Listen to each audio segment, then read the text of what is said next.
Hi అండి. అందరూ ఎలా ఉన్నారు? ఈరోజు మెంతి కూర పప్పు ఎలా చేసుకోవాలో చూపిస్తున్నాను. ర్ ముందుగా పచ్చిమిరపకాయలు 4 వేసుకోవాలి. ఆ తర్వాత టమాటా వేసుకొని మంచిగా కడిగి పక్కన పెట్టుకోవాలి. ఇప్పుడు మెంతి కూర ఒలుసుకొని దీన్ని ఒక గిన్నెలో పెట్టుకొని మంచిగా కడగాలి. కడిగి ఈ కడుక్కున్న కందిపప్పులో ఈ మెంతి కూర వేసుకోవాలి. చూడండి, ఇలా మొత్తం వేసుకొని మంచి నీట్గా కడుక్కొని దానిలో కుక్కర్లో వేసుకొని ఆ తర్వాత కొంచెం చింతపండు, కొంచెం కారం, మనకెంత తినాలనుకుంటే అంత కారం వేసుకోవాలి. తర్వాత పసుపు కొంచెం వేసుకోవాలి, తగినంత ఉప్పు వేసుకోవాలి. వేసుకొని 2 గ్లాసులు వాటర్ పోసుకోవాలి.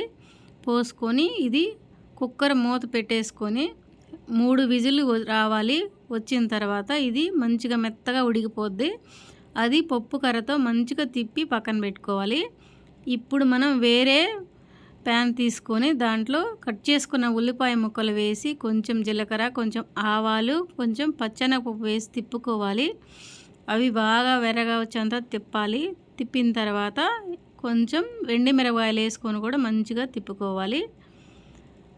మొత్తం బాగా తిప్పాలి. బాగా ఎర్రగా వచ్చిన తర్వాత ముందుగా కలుపుకున్న ఈ పప్పులో మనం ఇవి వేసుకొని పోగు దినుసులు వేసుకొని తిప్పుకోవాలి.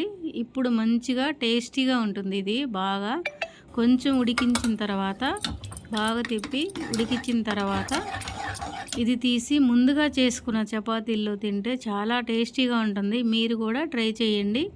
ఈ పప్పు ఆరోగ్యానికి కూడా చాలా మంచిది. మీరు తినండి. వారంలో ఒకసారైనా తినాలి ఇది. మా ఛానల్ నచ్చినట్టయితే లైక్, షేర్, సబ్స్క్రైబ్. మరెన్నో వీడియోస్ కోసం బెల్ ఐకాన్